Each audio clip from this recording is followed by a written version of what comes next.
क्योंकि धराधाम पर जो भी आए बिना गुरु के उसकी सदगति और मुक्ति नहीं है। तुलसीदास जी ने मानस में बड़ी सुंदर चौपाई लिखी है। बिन गुरु तरहि न कोई, जो विरंचि संकर शम होई। इस धरा धाम पर जिसने भी जन्म लिया, भगवान शिव स्वयं क्यों ना हो, अगर उन्होंने गुरुदेव नहीं किया, मन से गुरुदेव नहीं बनाया, तो उनकी मुक्ति संभव नहीं। अतः गुरुदेव की शरण पर पहुंचकर गोकर्ण जी महाराज ने कहा, हे गुरुदेव, आप मेरा मार्ग प्रस्तुत करें और मेरे अंधकार करें। तब उनके गुरुदेव ने कहा कि 5 तत्वों की इस धर्मशाला, चित जल पावक गगन शमील, पंच रचित ये अधम शरीरा, ये 5 तत्वों से जो शरीर बना है, इसका अभिमान सबसे पहले त्यागना। देहाभिमान, पहले देहाभिमान में देखा क्या होता है, हम इतने सुंदर हैं, तो पहले में किसे त्यागना है? देहाभिमान को। तब हम भगवान की चरण शरण में चल सकते हैं। इधर गोकर्ण जी भी वन की ओर गुरु जी से दीक्षा लेकर चले। धुंधकारी ने क्या किया, उसे तो बढ़िया मौका मिला। उसने अपनी मां को, जो धुंधली थी, उसे सताना चालू किया और अपनी मां को मारता, धड़ता, कहता पैसे दो। एक दिन उसने मां को लातों से मारा और कहा पैसे दो। उसने कहा पैसे तो थे नहीं, जो था तू ले गए। तो बोला, जो पिताजी ने इकट्ठा किया था वो तू किसे दे आया? लांछन। और मां को उठा के कुआं में फेंक दिया। मां का भी राम नाम सत्य हो गया, धुंधली का। अब धुंधकारी 4 वेश्याओं को घर ले आया। एक आसक्ति से तो हम इतने डूबे रहते हैं कि हमारी मुक्ति नहीं होती। 4 आसक्तियों को घर ले आए। अब उनकी पूर्ति के लिए वो चोरी करते। धुंधकारी एक दिन धुंधकारी ने उस राज्य के राजा के घर में चोरी की और बहुत सा धन चुरा कर ले आए। जब उन वेश्याओं ने पूछा, प्रभु यह धन कहां से ले आई? तो धुंधकारी ने सारी बात कि आप लोगों के लिए मैं चोरी करके राजा के ये धन है। वैश्याओं ने सोचा, अब यह तो पकड़ा ही जाएगा, पर जब यह पकड़ा जाएगा तो हम भी पकड़ेंगे, हमें भी राजा धन मिलेगा। अतः रात को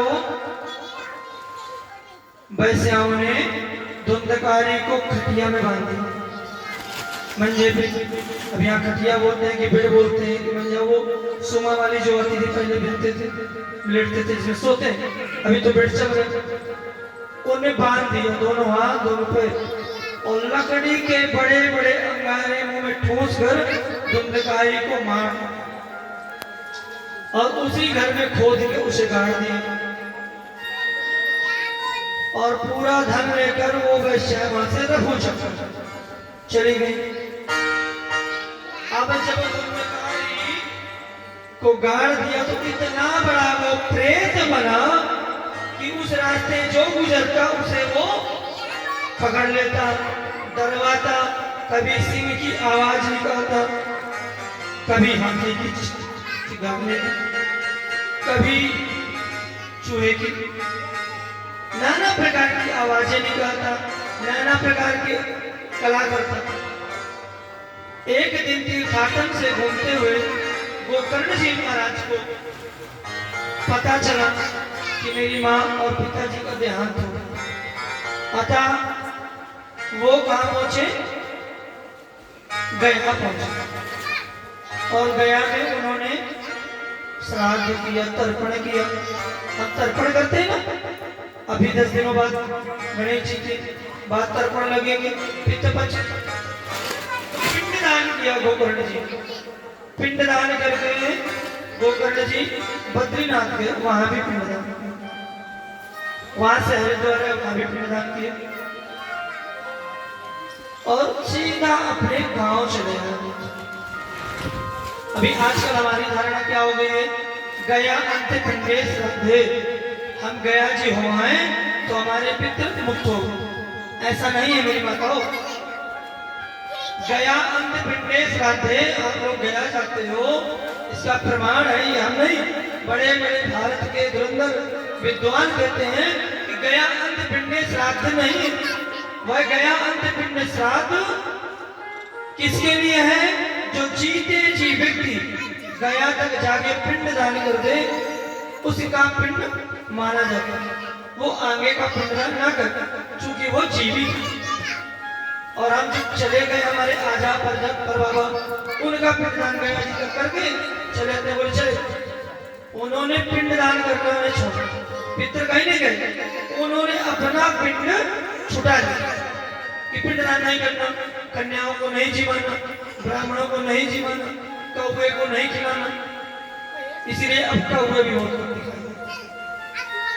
तो हम गया जी हो भी आए तब भी हमें पिंडदान करना चाहिए। इस भूल में जो भी माताएं बहनें भैया हो कि हम गया चले गए, हमारे पितृ चले गए, तो हम उसका प्रमाण देते हैं कि उसके पितृ कहीं नहीं गए, उसके पितृ इसी धाम में घूम, जब तक वह 3 जगह पिंडदान नहीं, 3 जगह विष्णु पाद है, खाली गया जी में नहीं। तो जब गोकर्ण जी महाराज अपने गांव पहुंचे, गांव वालों ने कहा भैया गोकर्ण घर की तरफ मत जाओ,